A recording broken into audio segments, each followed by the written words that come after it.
Hey YouTube, Mark Hoffman here, and today I want to talk to you about the CRKT Amicus and just a few complaints that I had on this.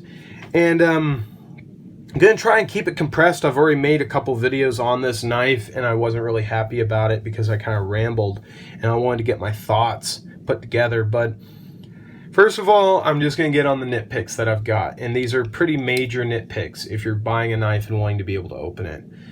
You can see here straight on, looking at the knife, the opening hole is below the liner. I mean, I kind of expected it to be kind of like that's the edge, which makes this knife, I make it look easy, but I've also spent 2 videos opening this. Yeah. Makes this opening very difficult, and even just bitey flicking it nay impossible. So yeah, that was disappointing. And the other really disappointing thing is the detent is weak as heck.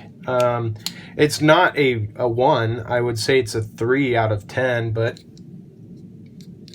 yeah, you can just whip that out, and that's a little concerning. I don't like that. So I'm going to try and figure out how I can make that detent just a little bit stronger. I may make the hole in the blade for the detent track a little bit bigger so the detent falls in there. But you know, that's a little something, that's just something. It was just kind of a disappointment because I was very happy about this knife, and where I rambled a lot was oof, man, I am tired. I have driven 3 hours with a baby screaming in the back of the car and my wife telling me that the baby is screaming in the back of the car. So and that's nothing against my wife. That was after 2 hours of driving. So you know, I've had a day. But the thing is CRKT is bringing you a design from Jesper Voxnäs, a prolific knife designer and a damn good one. But guess what? They're missing the mark. You know, they're giving you this great design, and yet I think they're flubbing it up. Now, if your Amicus is a little lock stick. If your Amicus's opening hole is sunk in like mine is, let me know. It just may be mine, but yeah, that's not happy. And I could get it, but it's not pleasant. I've just gotten to the point where I just get my thumb in there, slow roll it over and open, and there we go. So yeah, see, just like that. But I bought this knife primarily as a user. I'm going to be beating this thing up. We have a drain that actually goes over the side of a building I work at, and we're always having to paint over that spot. And we own the building, so we've got to do it, but we've got acid rain that keeps falling down it. And so I bought this just to scrape off the old paint that's around that area. And then I can also cut boxes open that are out there, or cut them down while I'm out there. And then by the end of the day, we can repaint everything. So this thing's going to be beat up. And you're probably thinking, well, fix the gutter.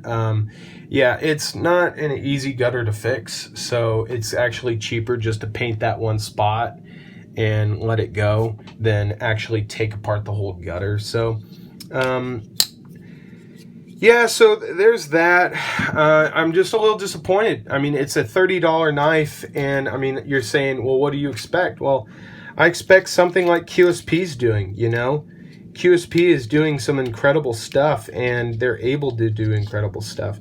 The other thing that I'm just a little sick of with these is that.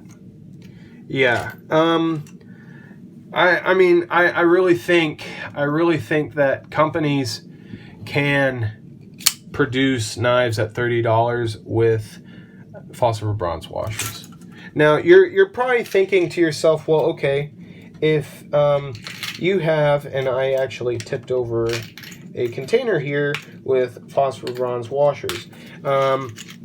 You're thinking, well, if this came on the knife, what is it running on? Well, I keep a jumbled mess of miscellaneous washers and some nylon washers.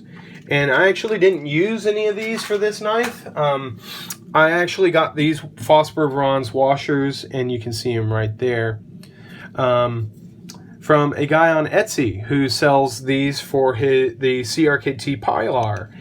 And lo and behold, they fit on a ton of CRKT models that use these nylon washers. Ooh, okay, excuse me. And so, that has improved. That has improved the action on this substantially, but it doesn't help me open it. It just helps me in the close, and it's just, if I had to rate this out of a 10, I would probably give this a 7.5, which isn't too bad. I mean, it's not too bad, but it's a great design. G10. On this side, we have stainless steel frame lock on this side. We even have a lock bar travel stop over here. And I think that's fantastic. What a wonderful design. I mean, really, it is a wonderful design, but it's just fallen short. And it's fallen short in ways where we have these great knife designers that put their heart and soul in these designs, and then we have companies like CRKT that have really shitty quality control and make us think, oh, well, maybe this designer isn't that great because his knife sucks. No, that's on CRKT. That's not on Jesper Voxnäs. That's not on him, because his customs are like, oh my God, incredible stuff. So, you see, I mean, it's not that great. Now, there is actually a larger one. This is a 3-inch blade. There is one that's a 3.5-inch blade, which is a beast. And I actually owned that one. But the reason why I got rid of it is because it was a heavy knife. Stainless steel liners on both sides and a huge frame lock. I mean, it was a beast of a knife. Basically your replacement for your Buck 110 in any case.